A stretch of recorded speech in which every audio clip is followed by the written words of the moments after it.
And one of the hardest things to do was to say no to something I thought I wanted for 7 years. And when it finally was there, I realized it wasn't even what I wanted. You're going to be an old man at probably the same side, the same bed, and you're going to look back at your life and what are you going to think? And I recognized in that moment that I was feeling unfulfilled and had a lack of purpose.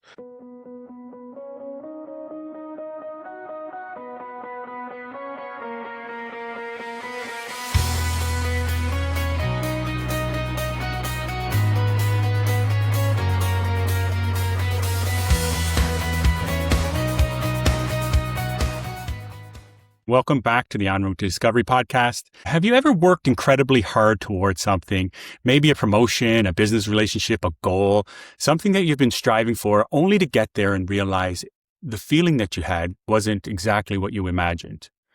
Most of us are taught that we have to perform, we have to reach those next milestones, solve that next problem, and become a better version of ourselves. But what happens when the life that looks successful on the outside doesn't feel that way on the inside? Today's conversation is more than just a conversation about breathwork. It's about the courage it takes to make that shift and make a change in your life. Our guest today, Giovanni Bartolomeo, better known as Gio or Elemental Gio. He's an entrepreneur, a facilitator, a founder of Elemental Rhythm. His path has taken him through business, deep personal exploration, ultimately getting to breathwork.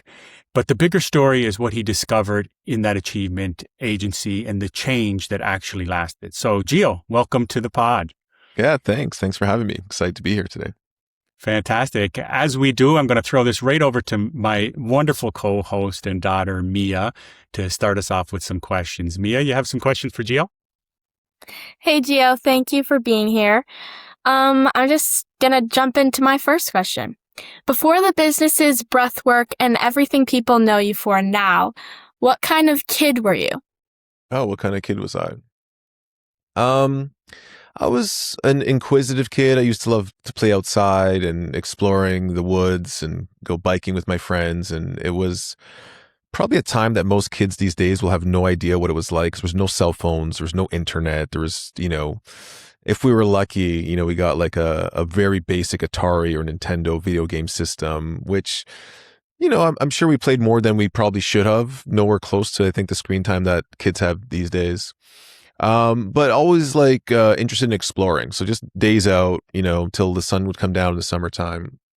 I was pretty smart as a kid growing up. I went to this PACE program, it was called at the time, where I had to leave my school and go to another school because I was good at puzzles and stuff like that. I remember doing a test in the office. I was like, what am I doing here? But I remember from a young age, just thinking about things that I didn't think any of my friends were thinking about. Is there a God up in the sky? And, what's the meaning of life? And all these kind of things that I actually wondered, why am I thinking about this? I don't want to think about these things. They felt like, existential, crisis type, wondering. And, as I went through high school and going into college, I ended up going to business school.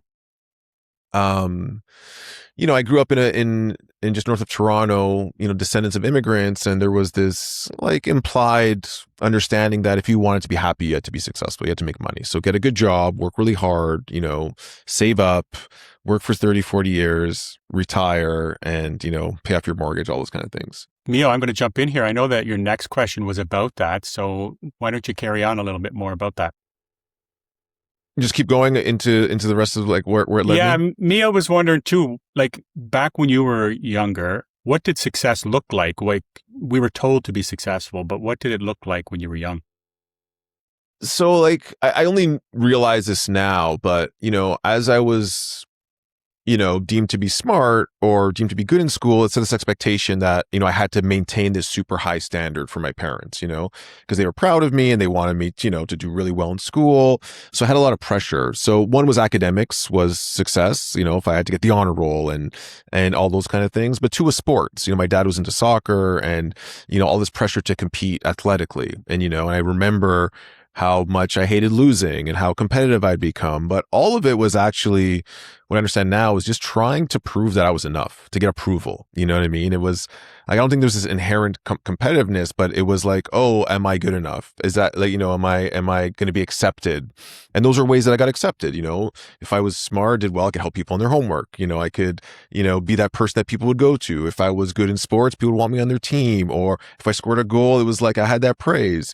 So it was a lot of like measurement in competition that I didn't really realize then, but create all this pressure to succeed and to uphold this thing that I realized later I carried with me beyond, young age into university and into, becoming an entrepreneur after that. So when you started to be ambitious for the first time and everything, did you get anything out of that emotionally, or what did that give you emotionally? Well, it was kind of like I was observing what other people were doing, and, I was like, okay, how do you make money? And I remember my first job, I worked in a bakery. My friend owned it. I was like in grade 9. I was like one of the first of my friends to get like an actual job that paid like more than minimum wage, other than like delivering newspapers and stuff like that. I did that too at one point. And I'd be there from like after school to like 10 o'clock at night. And I just felt like, how does anyone do this for such a long period of time? Just flipping bagels, pushing them into the proofer, waiting around for them to bake, killing myself. Like I was looking at like how much I was making, and it was like, it felt like it didn't make sense, but I did it anyways, because I felt like, like this is what you're supposed to do, get ahead, save up some money. And then I remember, I think it was grade 11, where I made these study notes, and the teacher's like, oh, you should share these with, so-and-so, who was like one of the kids that needed a lot of help, that got suspended, and is, like, yeah.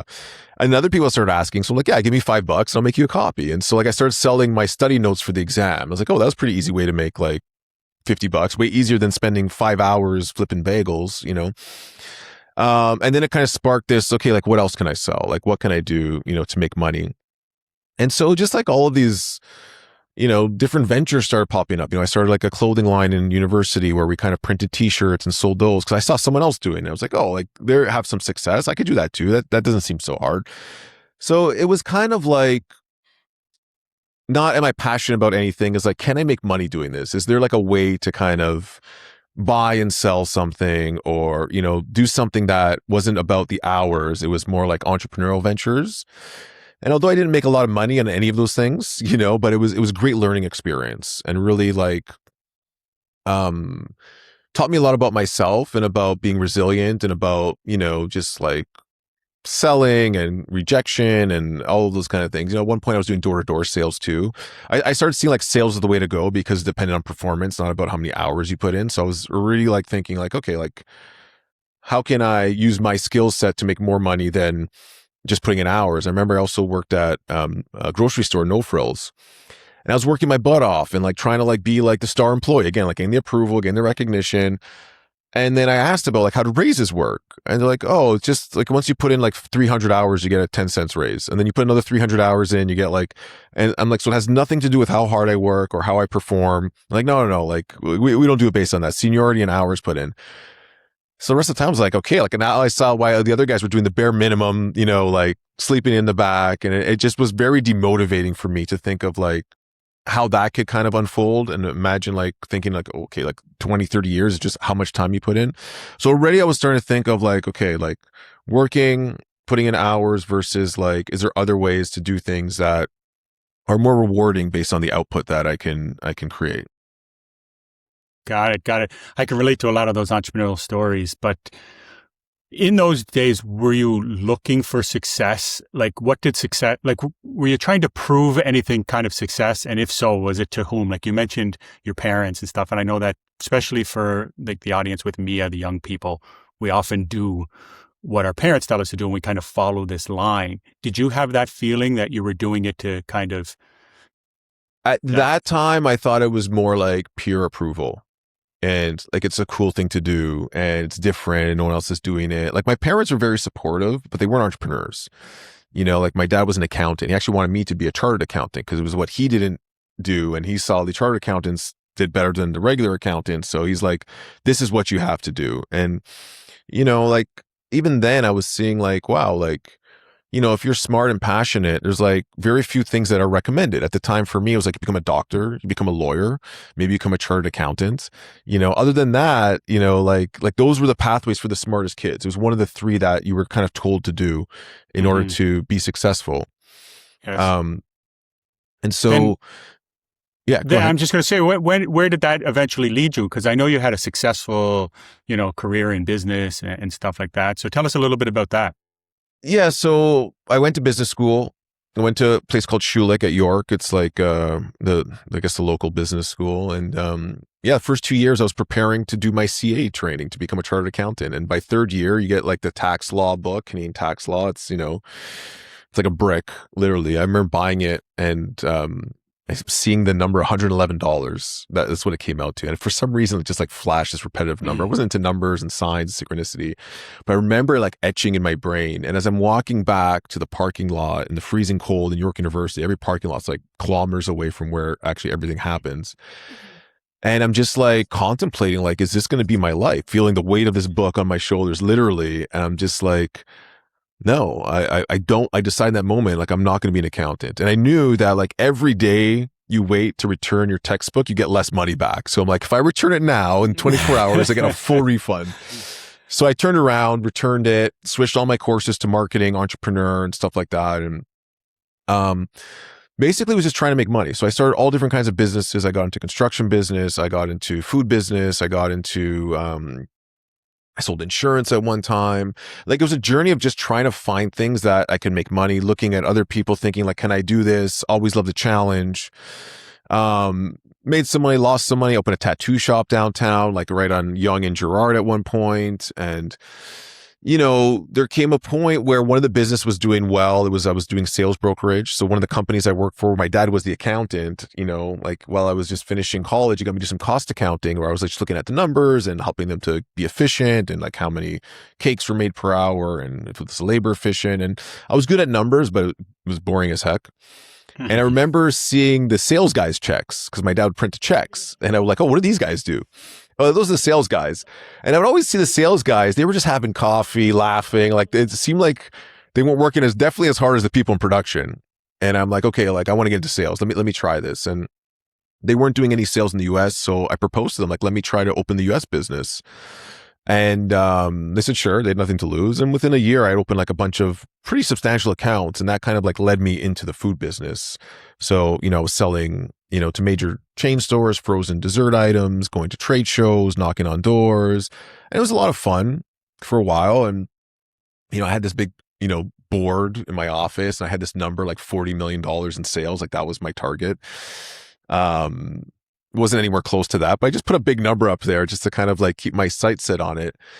But within a couple of years, I started making a decent amount of income. Like I wasn't rich. I wasn't like, like, oh my God, drowning in money, but like, I had money left over at the end of the month. I was paying off my mortgage. I had a car. Like I started to feel comfortable. And that's when I realized around that time, again, I was probably like one of the top cannoli salesmen in North America. It's not a measurable kind of statistic that I can probably prove, but, I'm willing to see who wants to challenge me on that claim. But we were selling a lot of cannolis, a lot of desserts. And I realized that, I had this weird experience where I was just like kind of like sitting at the edge of my bed, kind of daydreaming. I had this visualization, my hands being these old wrinkly hands like my grandfather's in his 90s. And this voice was like, hey, Gio, you found out how to make some money and, it's not that hard. You live a pretty comfortable life. You get to go golfing and do all these things during the week and go for lunches. And, you're going to do this for the next 10, 20, 30, 40, 50 years, this exact same thing, go your one vacation a year. And you're going to be an old man, probably at the same side of the same bed. And you're going to look back at your life and what are you going to think? Like this was like this internal conversation, which was kind of different than the usual conversations that I have inside my head at that time. And I was sitting there and I was like, wow, like that's just so meaningless. Like, what's the point of that? I guess people get joy out of of eating desserts and like, yeah, maybe that was a way I could try to justify it in my mind, but it's also unhealthy at the same time. I was starting to get into health a little bit. I was like, wow, it's so meaningless. And I didn't know what to do with that. And I recognized in that moment that I was feeling unfulfilled and I had a lack of purpose. It was like I didn't come here in this life to just sell cannolis. And not like someone who sells desserts or is in sales, like that's wrong. Like everyone has a different purpose and they feel it's their For sure. calling, like some people, they're family people. Some people are, passion in the kitchen and creating cool things. But for me, it definitely wasn't that. It was like, can I make money doing this? Let me try it. Yes, I can. Let's just do that. So there's no real drive or passion behind anything I was doing up until then. It was just like situational and very transactional. And so as a good entrepreneur, I thought I could problem solve my way out of it. Okay, like I need to find my purpose and my passion. Let me read about it. Let me Google, I went to Google and was like, hey, like there was no ChatGPT or Claude that would probably give me a better answer. That was more to me. And it just led me into these like different YouTube videos and just reading like different philosophy, like Buddhist and the Bhagavad Gita, different religions, was reading up on Christianity, trying to find answers. And some things were registering a little bit as far as like, oh, that makes sense. But like there was like an embodiment that was still missing. And not long after that, I found myself going on a retreat, like a spiritual transformation retreat down in Brazil, where I had some really incredible experiences. And one of the main one was, one is like, I don't really know anything about anything. I thought I was really smart and had a lot of things figured out. I was like, yeah, you're just scratching the surface of maybe like the first 1% of understanding. And you need to surround yourself with different people like that are not in this bubble that you've surrounded yourself in the first 25 years of your life, people that can actually teach you things that are outside of what you currently know. And so that became my mission. And I came back and started seeking that kind of different things. I was way out of my comfort zone, going to like the yoga show and going to like gem shows and workshops and breath work and all these kind of things. And I stumbled across a guy named Wim Hof. And I saw a video of him and I was doing these little meetups where we just come and talk about just these very fringe things at the time for me, which, could have been something like yoga at the time, yes. Or like sauna or meditation. And I remember watching this video thinking, okay, I'm going to meet this guy one day. I want to see what this guy's all about. And I had a podcast at the time because I had volunteered for this website, this blog that was talking about all these things. Like they were in Toronto. I was like, hey, let me go and volunteer. These seem like interesting people that can probably, I could learn from. And I interviewed him right away. I felt this connection. He invited me to go do a training with him. He's like, yeah, you got to come. We're doing this first one in the US. I knew nothing about breath work, nothing about ice baths. And I kind of just showed up as an adventure. And it was really cool to see like the types of people that were there and a lot of the stories of transformation. And a lot of them were on a similar path of trying to understand themselves better, to have more awareness, which is, I guess I was trying to solve a problem. Like, what should I do? It's like, okay, like try to understand yourself better first before doing. Cause I was like a doer. I was like, okay, let's do this. Let's do that. What is the thing to do? And stopping and slowing down was very different and not natural at that point in my life. So the breath work really does that. It shuts off your mind. Go in an ice bath. You can't really think about anything except, that moment right there. And so, I ended up doing the next training in Colorado that he run, which was a certification training. And in that one, I had my first real breathwork experience. He led us on this deeper journey. And I had this out of body experience where, I'm breathing and he's guiding and Wim's like banging on a drum and chanting and all these kind of things, crazy, 30 people in a room that I spent a week with, jumping in frozen lakes, climbing mountains in our shorts and doing all the cold exposure, cool, crazy stuff. And I hadn't died yet. So like the breath work, hey, this is easy and simple. And as I'm going through it, I feel this like vibration moving through my body. And all of a sudden, like I'm having an out of body experience and I didn't really understand what was going on. It was crazy, but I was floating at the top of this room, looking down, and I just see myself laying there breathing. And I'm like, uh-oh. Like if I'm here, but I'm down there, that means like I must be dead or something. That was like the first thought that I guess came into my mind. And I immediately like, I guess the fear made me snap back into my body. I remember taking this first breath, like it was the first breath I'd ever breathed in my life, like a rebirth type thing. And as soon as I take that breath, I'm just like, wow, I'm alive. And like, I just felt reinvigorated. And the next thing I felt was this swell of emotion. And before, like, I was thinking in my head, okay, Gio, don't cry. There's all these like people here. It's embarrassing, whatever. Like before I can even complete that thought, it just started coming out. Like, just like the most cathartic cry I can remember. It almost brought me back to crying when I was a kid, where I was just like uncontrollable, no holding back. And it felt so good. And I remember that voice coming back. It's like, Gio, you're doing a great job. Follow your heart. Don't be so hard on yourself. Just keep going. Like all the things that I don't usually say to myself, which is like, oh, you screwed up again. You can do better. Look at this person, what they're doing. You should be doing more of that. It was like, no, they're just like, you're doing good. Follow your heart. Keep going.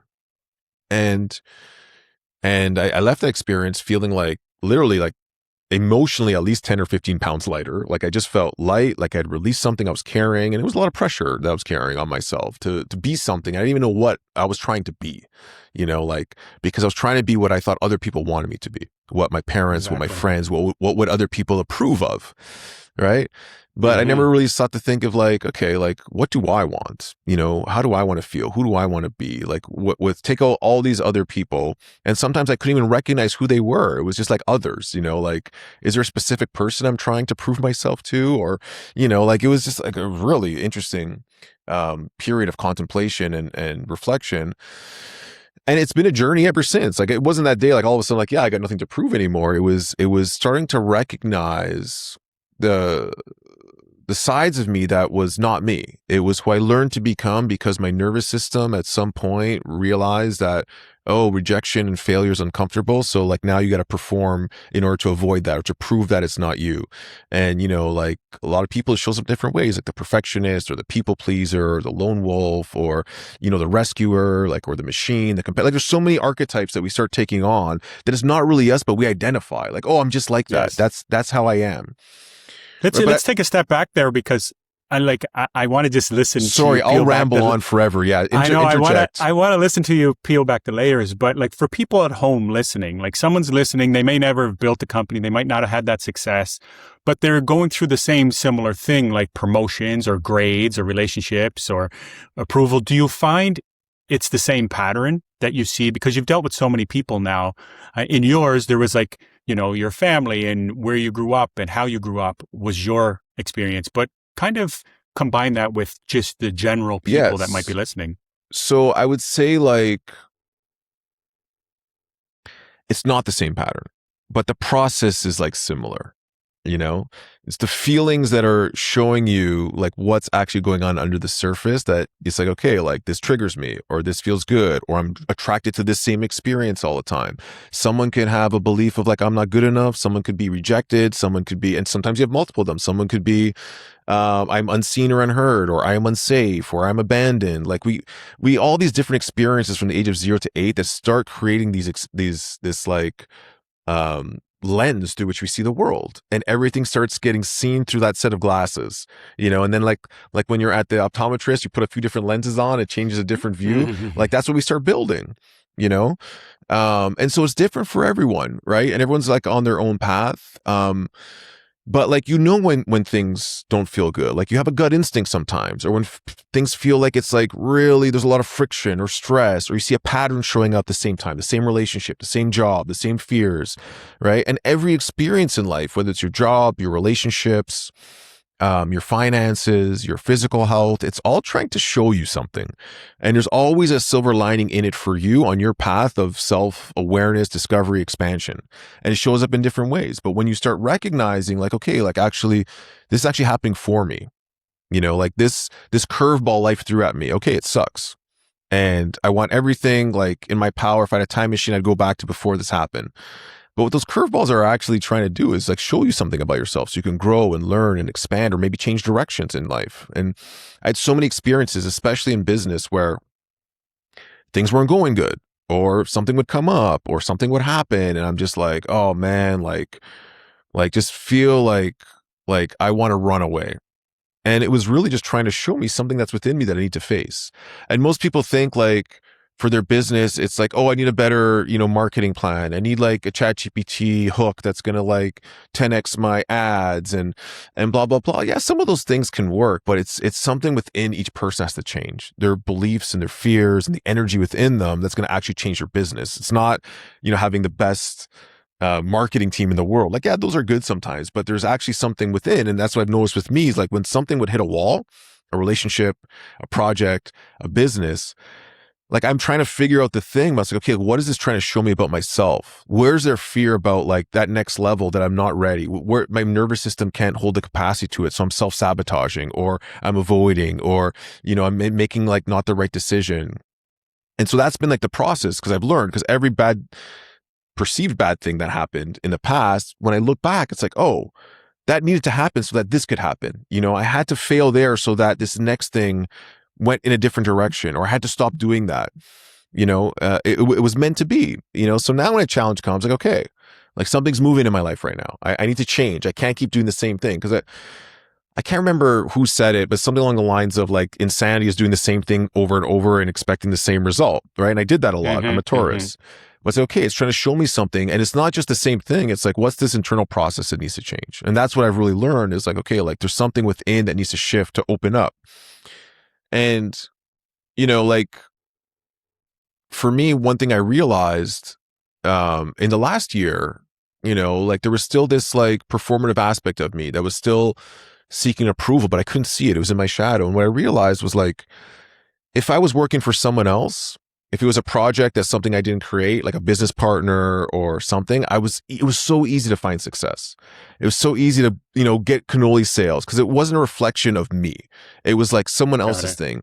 But whenever it was something I created, if I put myself in that limelight, it's an opportunity for people to see if I'm approval worthy or not, if I'm good enough or not, and I had to really change that belief, where it's like, it has nothing to do with that. It's about me wanting to serve people in the way that I can, based on what I already know to be true, and which is my lived experience. It's not about seeing, is this the best thing? Because I'd get myself like before, like stuck in like, oh, I need to get like all the best science, and I gotta like, and I'm making these science textbooks about breath work, which was not me. It was more an experiential guy. But in my mind, it was like, oh, what if someone who's scientific says like, oh, you missed this thing. Okay, I can't put myself out there because it opens me up for scrutiny. And there's a fear around that of being judged as not good enough or an imposter, which was totally false, right? And so as I let go of that more and more, and just was like focused on what I know to be true from my own experience, like the business changed. It wasn't the marketing. It wasn't like all these other things. It was like that getting goes clear. to my next question. Actually, I was going to say, was there a moment, like I know you talked about like that out of body experience and stuff, but was there a moment that the life that you built stopped feeling like the life you wanted, and kind of switched into that moment where you just can't ignore it anymore? Because obviously you're not doing cannoli sales now, so there was a point where it went from, okay, I'm going to go into that. So take us through that a little bit about, that season of your life when you started to transition, that I'm going to go into somewhere new. Yeah. So it was also confusing, like most changes are. The ego wants nothing but certainty, and outside of your comfort zone is where the growth is. And it's like always this like, how do I jump in there when my ego is just telling me, don't do it, stay where we are, no matter how bad or monotonous or whatever your life is. The ego's like, hey, we're surviving here. That's all I care about. Anything else could be death, Yeah. So I thought the answer was, let me build a wellness business, like all these things I've been learning. No one's heard about it yet.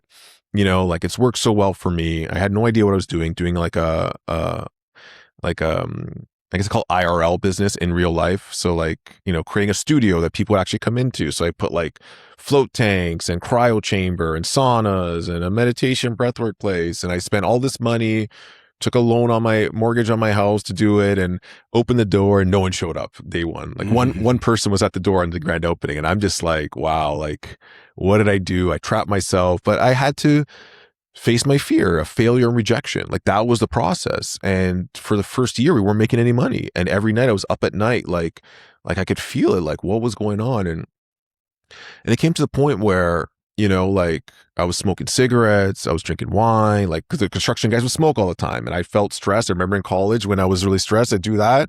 I pick one up, I'm smoking. At nighttime, I'm drinking wine because my nervous system was just in such a fear state. I'm like, I'm opening this place, and I'm the opposite example of what health should be. And so like, it was like almost like a dark night of the soul for me. I couldn't sleep. I was like barely sleeping, working construction, doing the renovations, doing the marketing. Like I was just burnt out. And I realized I was really afraid of failure and judgment and rejection, people seeing me as a failure in my hometown. Like, I had this new image, like the successful, sales guy now. And now I'm making a huge pivot, putting everything on the line. And so when I sat with it, I was like, okay, let me think of who I'm really afraid of judging me. And I couldn't think of like more than 3 or 4 people. And the people I thought of were people I hadn't seen in years. I mean, went to high school that would be at the bar. Hey, did you hear about Gio? His business went under. They wouldn't even really care. So I was making this big thing way bigger than it was. It's okay. If I actually failed, what would happen? Okay, my family would support me. Maybe I have to move back in with my parents or my in-laws. It wouldn't be the end of the world. I'm a smart guy. I could pick up the pieces, rebuild my life. So it actually, like, my fear that was making me not sleep and my nervous system go like haywire was actually not that big of a deal. Like, other people have it way worse off, right now. And I have this opportunity. So I said, I'm just going to focus on every single person that comes in here. And I'm just going to try to help them in the best way that I can. As long as we're open, like, that's going to be my mission. Like, focus on service rather than making it about me or the outcome or making money. And things shifted. A few employees quit, because I was attracting that. I was attracting those people in that were in that scarcity mindset. They were trying to get a deal or a bargain. And when my energy changed, it was like people were looking for service. I was willing to give it to them. They're willing to pay for it. So it took us a while to kind of like figure out how to run this business. And eventually we started making a little bit of money. And what was actually making the money? I was building a community around the breathwork classes, and people were coming and they were having these experiences and they wanted to come and try all the things we had there. So we were actually building a community, which was such a powerful thing around a business, because I'd never thought about that before. And all the other businesses I did, they weren't community based. And so we finally start just breaking even, and then COVID happens, 2020. But again, like, I'm like, okay, like, God, what's the lesson here? What sign are you sending me? What is this? Like, is it just shut it down? You prove you can make money and you prove to yourself, like, what is it? And the answer came in like a couple of days, because all these people are like, hey, can you teach us how to do this? Can you teach us how to facilitate? And a few people had asked, and I'm not a teacher. I've never taught anything like that before. I just created my own style through my own journey of development and helping to clear my mind and helping me to process. And at first, the left brain business analytical was like, well, if you teach them, then you're going to have all these competitors. And, like, do you really want that? And this is your kind of unique thing that no one else is doing it this way. And I sat with it, and immediately it was like, you want to serve people in the best way possible and help as many people, just teach and don't worry about it. That was like the intuition and the heart was saying, and the mind's all obviously conflicting, and like, don't worry. So we did our first training, and 6 or 7 people from the community, friends and people that had been breathwork, they showed up, and I told them, look, I'm making this up as I go. I'm going to teach you from how I would teach. Like, I never taught anything, and I taught it my way. And they loved it. We had a lot of fun, and no one had anything to do anyways those first couple of weeks. And I said, go back and practice with your friends and family. And a week later, they come back and they share these amazing stories of, like, one guy connected with his dad, and they hadn't shared any emotion their whole life. And there was things that they had talked about that were like buried for so long that they're able to like open up and discuss. And I could see the feeling, like I could feel it, and I could feel it in my body. And I realized, like, okay, this feeling feels like my purpose. This feels like fulfillment. And when I was starting to do breathwork and helping others, that was the first time I felt fulfillment. I made a deal sold a new customer, and it'd be great, a dopamine hit for a day or two. And then it's like, okay, what's next? Now we got to hit the next one. But this was a different feeling, like the feeling of fulfillment and purpose. It was like a different feeling completely. I want to dive into breathwork and some of the, about what breathwork does. But before we get to that, I want to make sure that Mia got some of her questions. Yeah, sorry, I'm rambling. Cut me off. No, I know, but it's amazing. I could sit here and eat popcorn and listen to you speak all day, Gio. So it's amazing.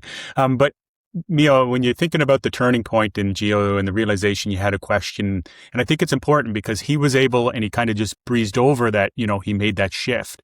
But what's the question that you were talking about in the end there of the turning point? Oh, I don't know. He answered so many of my questions. I know. I was watching him going through all your questions. So sorry, Mia. Sorry. I can talk about the turning point question specifically if you want. I'll say this. This is Mia's question, but I know it's right in front of me here. She was wondering when we were talking about the prep for this is like, why do you think people keep going when part of them inside of them knows something's not working? Like, so many people don't take that shift. And I think it's important for the people at home, like I can relate to your story very much. I've made a lot of shifts in my life, we call them seasons or chapters or whatever. But a lot of people get stuck in that rat race or stuck in what they believe they can't get out. Why do you think that is? Like, when something's not working? I would say there's probably different reasons for different people, but overarching is like people don't like to pay attention to their negative feelings. when they feel fear or stress or confusion or whatever. And what do? They distract themselves. They watch TV, they eat, they drink, they work out too much, or they overwork. So they're avoiding something that's trying to get their attention. Like, hey, our emotions like a GPS. It's trying to get the awareness of our consciousness, our soul, our spirit, saying, hey, something's out of alignment here. And most people is like, oh, I don't like that feeling. I don't want to go there. I don't like that thought. I don't like whatever. And it's like, let me just avoid that and keep working harder. If I just do this a little bit more, I'll get to where I want to be. And they think it's like if I make enough money, or the fear of losing their job, or the fear of change is like way too much for most people. The ego's like, are you kidding? You're going to quit your job and do your passion? Like, that's failure. You're going to be on the street in 6 months. You're going to lose everything. Like this fear kind of comes in, especially if you're already dysregulate your nervous system. So if you're in fight or flight, you're already burnt out, like you're looking for all the dangers, because you're in defense mode. So your nervous system is looking for all the problems that can exist. And it's like a downward spiral. So anything that's a change from certainty is even worse. Like, hey, we're hanging on here. This is the one constant, which is my paycheck or my business. And even though it's not good, it's not good. It's like, if I just do this, then that will happen. How many times have we said that? If I just one more year and then I'll do it, or if I just make this first million, then I'll do it. But you get there, and then from there, you're looking at the next thing on the horizon. It's never like, I've landed here and now I can stop. Most people can't do that. But as far as a transition point, a turning point, like, I think it's not like that. Like, once this happens, or there's this one moment that everything changes, it's like things will start to shift. Then you go into that kind of experience, and it's not going to be perfect. It's maybe a little bit better than it was before. And they start realizing, I thought I wanted this, but I actually was a little bit different, And the measure for me is not like so much in the things, because before I would create a vision, I put the things on my vision board and the numbers, and those are good and they work. And, but most people don't know what they really want. They think like, if I have a 5-bedroom mansion and a Ferrari and a boat, then I'm going to be happy. Then I'm going to, you have a bigger house to take care of, which might feel emptier. Your boat needs maintenance. The car, you can't drive it anywhere because, you're worried about it or whatever. But is that going to make you happy? Is that going to make you feel fulfillment? So I tell people, think about what you want to feel. Like, if I could have a magic wand and wake up tomorrow and feel a certain way, would you want to feel excited? Would you want to feel energized? Would you want to feel at peace? Would you want to feel joy and happiness? And think, like, does all those things mean that you're going to have that? Okay, so what if that feeling is a lot closer than you thinking I have to get those things first and realize I don't want them or I do like them, and then kind of go from there? And so it's like, when I'm checking in with myself, it's like, okay, like, do I feel excited about what I'm working on? Do I feel a sense of peace in my life? And it's never going to be 100% peaceful, until you're like a Buddha or yogi where you've reached enlightenment and you have no attachments. But I recognized before, like, when I was going through like the struggle at Elemental with the place, like, there was moments where like, I wish I could just work from home, be with the family, make my own hours, read a book when I want to, have a morning routine. Like, those were the things that I wanted to do. And, at the end of 7 years, I decided to close down the business because I knew it wasn't worth it anymore. I had investors lined up. We were going to scale, all these things. I came back from Costa Rica. I'm like, okay, what am I doing with this place? I either got to give it attention. I couldn't sell it after COVID. I had to either raise money and scale or shut it down. And I had the money lined up and the right investors there. And again, like, I realized it was me trying to prove. And I was like, when I sat there after I cleared everything out, this feeling inside of me is like, Gio, what are you doing? Like, don't do it. You're going back into it. You're going back into the race. You're going to sign up for 10 years of scaling this business, working for these investors. Like, is that what you really want? Get clear. And one of the hardest things to do was to say no to something I thought I wanted for 7 years. For 7 years, I was like, I want some big investor to come in, take the financial pressure off, help me like scale this, do it properly. And when it finally was there, I realized it wasn't even what I wanted. And so powerful. So many people go through that, and I'm sorry to cut you off, but I think that's worth repeating again. Like, so many people are going after this dream of this, the story that we're told we're supposed to do, and you get addicted to that. Well, I saw other friends that came to us and learned from some of our mistakes and open up places that were successful, but then I can see how much stress they're under building the next location, building the next one, and this life of like they have no life, and maybe it'll be worth it at the end of one day. Like, who knows? Well, it's like, are you willing to go through that at this stage in your life, to go back into the grind for the next 5 to 10 years? And the answer was clear. It was no. And so I just said, okay, like, if I'm going to say no, I'm not going to avoid it. I'm going to show up with integrity to every single person that is affected by this no and explain to them why and come up with a solution. So the investors was the easy one. They were disappointed, but like they understood when I told them why. The landlord, the bank, all the people who had credits or the people who work there, like I just reached out to everyone. So look, I'm willing to make this right. Reach out and let's figure it out. And I reached out to other spas, got credits from them, offered them to people who had credits here. And I felt like I dealt with it in a way that part of me just wanted to run and hide, shut it down, and just like avoid it. But energetically, it didn't make sense. And it was hard, but I showed up, and every single conversation that I was afraid of actually ended up happening 100 times better than I thought it could have turned out. Like Amazing. The bank was willing to work with me. The people, the staff were happy. The people had credit. So everything kind of worked out.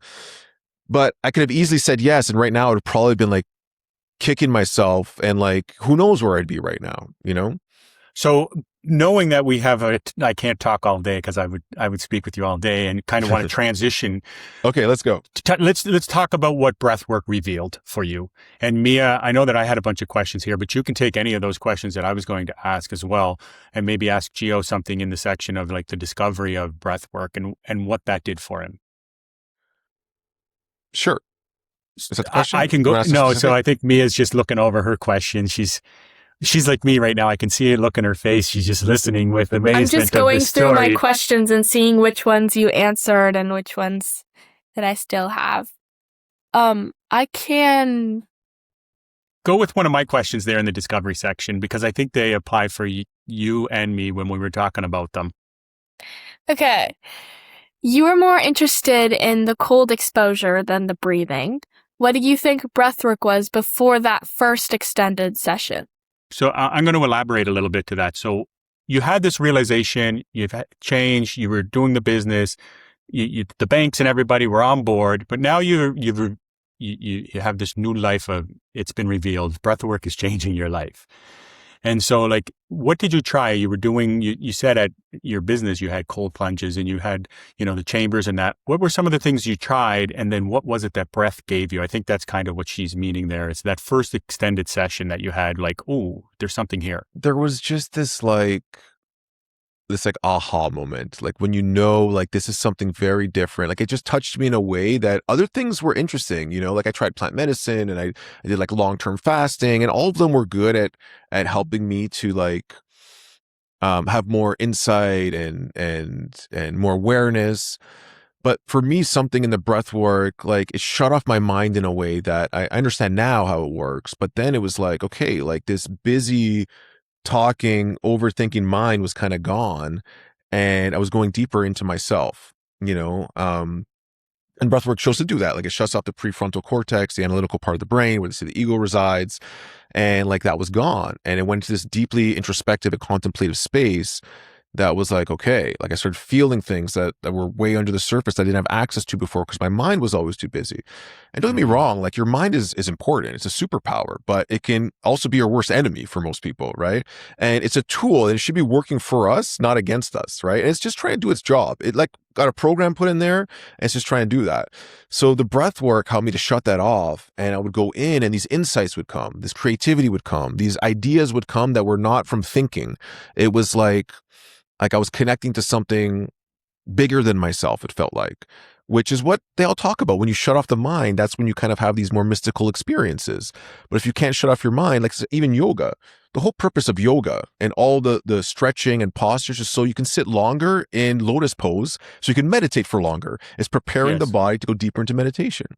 So for those that don't know breath work, I'm going to jump in because I take it for granted because I know, and Mia's obviously watching my journey with breath work, but give us a little kind of Cole's Notes version of so breath work. Okay. Yeah, that's good. We should have probably started there. So breath work is kind of like a blanket term right now. It means a lot of different things to different people, but in short, it's manipulating your breath to change your state. Okay, so you do intentional, focused, different breathing practice. So you can use breath work to reduce stress, to calm yourself down, to regulate yourself. If you're highly aroused, you're triggered, if someone cuts you off in traffic, there's a breathing technique to help you to calm your nervous system.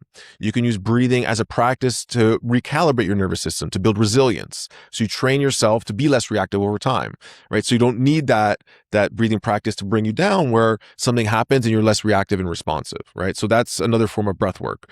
Mm-hmm. Breathwork comes from pranayama, which is a 5,000-year-old practice out of India that they knew how to like change your heart rate and slow down. And there's all these different breathing practices that a lot of the modern breathwork kind of learned from.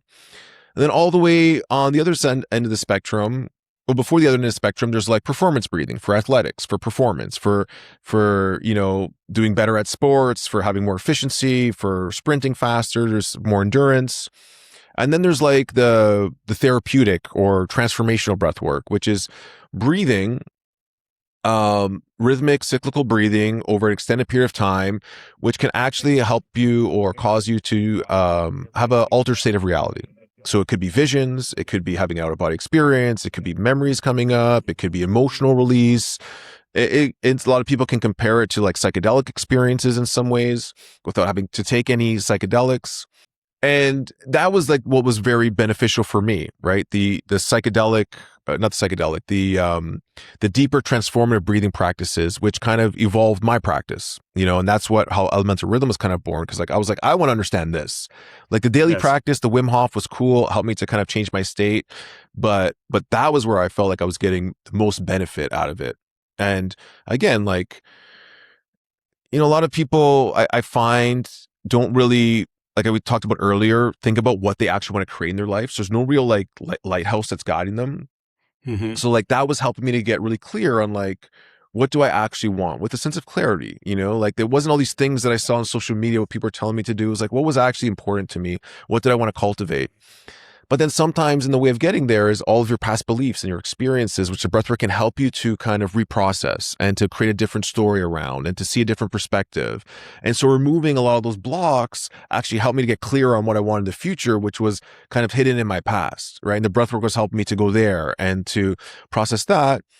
And then ultimately we live in the present moment. So if I can use breathwork to be more regulated, to be more calm, to be more present, I can actually see opportunities clearer, easier, like the synchronicities of things that are here for me, which I couldn't see before because I wasn't looking for them because I was too much in fight or flight, or also recognize patterns that are not serving me because I'm way more present. It's like, hey, like this thing keeps happening. I got to stop doing it. Whereas before I just wouldn't even notice, right? So deepened level of awareness brought through breathwork helps in all these different ways. So again, breathwork can be all of these things. Yes. And so you do a daily practice, obviously. I'm now doing daily practice and everything. What has it changed in your life, like a normal Tuesday now, what your life might be like because you have breathwork involved? Like, are you better at business? Are you a better parent? Or, are you better at making decisions? What has it given you? Yeah, I would say like all of the above. Like it doesn't make the decisions for you, but it brings you in a state where it's easier to make those decisions, where it's easier to understand. Like I can't change anyone. I can't get anyone to change. I can't tell them what to do. I can only kind of change myself. But if I can be less reactive as a dad, less upset, less angry, like think about my living experience, less conflict, more understanding. Being more calm in business when things get a little bit hairy. It's like, okay, like there's a solution here where before if I'm in fight or flight or panic reactivity, I might get upset at people. I might, make harsh decisions that are not well thought through. So it just gives me that space to be like less reactive, more present and able to like make way better decisions. And so when you do breathwork every morning, you're starting your day like that, from this grounded place, like from what do I want to create? And I always recommend like, when you do the breath work, clear state, set intention, go into a space of gratitude, start your day off from that, do it for 30 days and you'll feel way different in 30 days from now. Yeah, definitely. I think just looking at the clock and everything, I want to move down a little bit, Mia, in our list and talk a little bit more about from your lens. Do you have some questions for Gio? I do. What do you hope someone my age understands before we spend years chasing a version of success that may not even be ours? Oh, man. It's a hard question. I'm a parent, right? And I think of sometimes if my parents tried to guide my whole path, would I be where I am right now? Don't do this, avoid that. So it's important to be able to make mistakes. It's important to go out there and understand for yourself, like these things that are happening. But what I would say, it's important to not get stuck and to beat yourself up. So have the awareness of like just trying your best and be compassionate and to really be able to regulate your nervous system. So if you can learn tools to be more regulated, you can go out there. Like, I don't know what's best for my kids. I know what they should avoid and what I want to do as a parent and to keep them safe. But again, if I was coddled and nurtured and babied too much, I wouldn't have had all the experience I had that helped me to become who I am. So just to know that, like, have a support network, have people that are mentors and guides that you trust for feedback, and be able to like go out there and make good decisions from a regulated state, So try to have a daily practice. It doesn't have to be perfect. I hate like being too regimented for younger people. So they end up hating the practice where it's like, oh, like they have to do it. Like I've seen people that were forced to take piano lessons and then like they're amazing piano players, but there's no real passion in it because it brings back this memory of like strict parenting, right? So she's smiling with the piano behind her. Yeah. So it's explore, like follow what you like, but like obviously find people around you that have been there that you can lean to for advice. Like, don't be afraid to ask for help. That's one thing that I probably made a mistake because I always felt I had to figure it out myself. I never asked for help or insight. And I wish that I'd surrounded myself with mentors that could have pointed me in the right direction, that could have given me some pointers. So it's like, do your own work, follow your passion, but have people that you trust, like your parents and other people that, you look up to that can be mentors to you. And I think nowadays the role of like the mentor and the guide has been lost, where like in every kind of epic tale of the hero's journey, there's always those important mentors that come in. And, I guess so like teachers in school, kind of can be mentors. They're there for a semester, but like, who are your teachers that you want to learn from, or who are the people that you look up to as a role model example? And you can find some of those online as well. And hopefully it's a positive one, because on social media, there's all different types of people you could look up to. Mm-hmm. But yeah, follow your passion, follow your heart. Don't be afraid to make mistakes, but try to take calculated risks and have a support network. What's your next question there, Mia? What? My generation is told to improve everything: our grades, bodies, productivity, and mental health. Can personal development start making us feel like we are the problem? Absolutely. I think that's an important question. It absolutely can, and again, it's like this like perfectionism or this comparison to like what other people are doing, and like we're not all created equally. We all have different strengths and talents, and some of them are more rewarded than others. But I think what's most important is that you're just like trying your best, and you'll know if you're trying your best, like, and if there's something that you're doing that you feel like you're being forced to do or doesn't resonate, like talk to the person, like your parents, about it, just open up how you're feeling. And maybe it's important. You don't see that yet, but I do think it can absolutely create that. And I see a lot of people even to this day where, they're doing like healing work and they're just looking for more things to fix. There must be more wrong with me. And it's like, okay, like start living your life, like focus on the things that you do have that are good, that you can give yourself a pat on the back for. And I guess one of the reframes for a lot of kids or even people I work with is, especially if you have that negative self-talk, like imagine if your inner voice was like your biggest cheerleader versus your biggest critic. If they were like saying, hey, great job, good try, better luck, just try a little bit harder next time, versus like, oh, you screwed up, look what this person's doing, you're never going to make it. And they found that, there's a study in like the top 5% of professional golfers, why they were so much better than the rest. It was their ability to regroup after making a bad shot. The ones that got on themselves and beat themselves up mentally ended up having a horrible rest of the day. The other one's like, okay, the next one, I'm just going to do better. I'm going to show up. And I think that's it. Just being a little bit better than you were the day before, not comparing yourself to anyone else's standard. So important. Any more questions on that topic, Mia? I do have one more, like based on what we're talking about. How can you tell whether a goal is really yours or something you think will make other people respect you? How do you determine whether a goal is really yours? Well, for me, it's like, it took me a while to realize that. So I don't expect anything I say to be like a standard guiding post, but it's the feeling, and asking yourself like, why is this important to me? Like really saying why, like when we do exercise with people to start thinking about their future self, like one of the early things is like, okay, why does this future life really, this future version of you, why is it even important? What is the reason behind why you're doing it? And if maybe the goal helps you to be more successful so that you can save all the dogs in, Uxbridge or wherever, Ontario, or Bolton where I live, like, okay, like that's a good why I need this thing. But I realize, like, I don't even know why I want the money, or I don't even know why, and you just got to really sit with it. Because unless we take time to pause and reflect, a lot of times we were very reactive. We just see what other people are doing. It's like, oh, I must want that too, Got it. Yeah. So that was a great answer. I would like to jump, because I'm looking at the clock and I want to make sure that we wrap up here shortly to be respectful of your time. But I'm going to put all the links of elementalrhythm.com and Elemental Geo. I'll put it all in the description and all the places that they can find you. But if there's somebody at home right now, they haven't heard of breath work, they might be in a stressful environment, whatever, where would you send them to get some information at their first time that they can just start to, and you can, what I'm trying to explain. What's the best first step for somebody that might be going through something and could use the gift of breath? Yeah, look, our website has tools, resources. We have a breathing fundamentals course, but you can go on YouTube, breathwork, beginners. Like anytime you start being more aware of your breath, slowing it down, your nervous system is going to start to shift. So it's like there's so many free resources out there right now. It's just committing to like a daily practice, even if it's 1 minute a day to start, and just build some momentum. 1 minute's better than 0 minutes. I'd recommend, 5 minutes twice a day is a great starting point. That's not too daunting. 1 in the morning, maybe 1 after work or even before bed.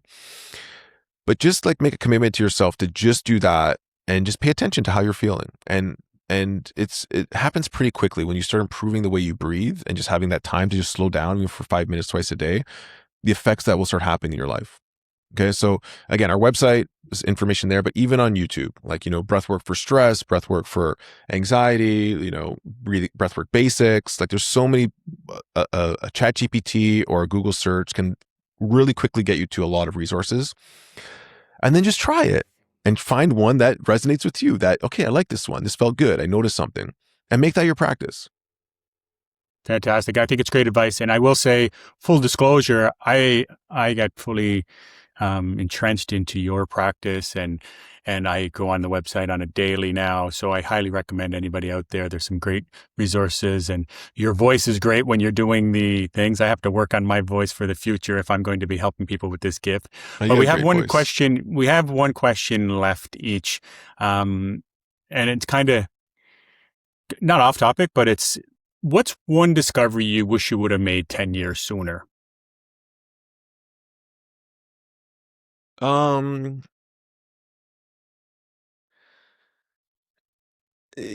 think about this a lot, and like I mentioned earlier, like everything kind of had to happen the way it was. But if there was one, it's just not to be so hard on myself, not to worry so much. Like things are always going to be okay. It's the hard parts are always momentary, and actually, I was the one who kept myself in them longer than I needed to because of the way like I was perceiving it. So it was just like, don't be so hard on yourself. Don't take life so seriously. Like always try to just like take your foot off the gas pedal a little bit and just like, okay, like take a breath, and not Literally. take it. Yeah, literally. And not be so like everything was like so daunting and so end of the world and so like, oh my God, so hard on myself. It's okay. Like it's that those are false beliefs, limiting beliefs. In my mind, they were real, but in reality, they weren't. They never happened. And there's a study that showed like 98% of your worst fears or all of your fears are never going to happen in your lifetime, like 98% of them, right? And the 1 or 2% are probably little things that you're afraid of that are not even that consequential anyways, and they're probably important. Fantastic. So, yeah. Great advice. And Mia, do you have any final question or questions? Yes, it goes along with that. What is one discovery you hope my generation makes before we reach your age? That life without a phone is actually worth living. Kind of, but like to be able to unplug and to really interact with nature and people, because I see like how much of each generation is becoming attached to these devices that are really kind of feeding their subconscious mind all of this crap, really. And they're losing the ability to interact with humans, like this natural ability to connect with other people's nervous systems and to receive information is kind of going through this new filter. So my hope is that there'll be some balance, and it just takes them being able to like shut it off and not even have it with them and go spend a whole day out in nature more often. That's my hope for the younger generation, including my kids too, which we're always as a battle of like off the screens and out in the backyard, or go play street hockey or go to the park. So that's my hope. Yeah. Awesome. Fantastic way to close it Good out and advice, looking at the yeah. time. Gio, anything that you'd like to tell our audience, or anything? Is there anything you're working on or excited about? Yeah, I guess the most important thing is to, when you're thinking about the life you want to create, is to like manifest peace in your life. Because no matter what you have, if you live in chaos, it's going to be worthless. Yeah. And peace can come without anything. And, all the sages talked about it. Jesus would say, peace be with you, go in peace. I don't think he really meant totally about don't go fight everyone and others. It's like, have that peace within, and then you'll have the peace without it around you. So if we can just have a little more peace within our lives and really get familiar with what that feels like, life will just keep getting better and better and better. And this is so opposite for me before, because it's all about like doing and achieving. And I'll tell you, if you're an entrepreneur, you're scared of that. When you create from a place of peace, it's actually more powerful than creating from that place of like trying, doing an activation, just being, and like you can still kind of achieve all the things you want and more. So amazing. Peace be Amazing with you. way to, peace be with you. Amazing way to end. I love the conversation. Thank you so much. For everybody at home, thank you for listening to another podcast. If you think somebody could get value out of this one, please share it with them, because I think it's so important to just slow down, take, account of what you're doing and why you're doing it, and slowing down is the key to that. And Mia, anything to say to the people back home or anybody listening? Thank everyone for listening so much. We're so glad to have you here. And Gio, we're so glad to have you here today too. Thank you for taking time out of your schedule to be here with us today. I learned a lot, and I hope everybody else did too. Thank you. It's been a pleasure. Thanks for having me. And we'll chat soon. Thanks, Gio. Thank you.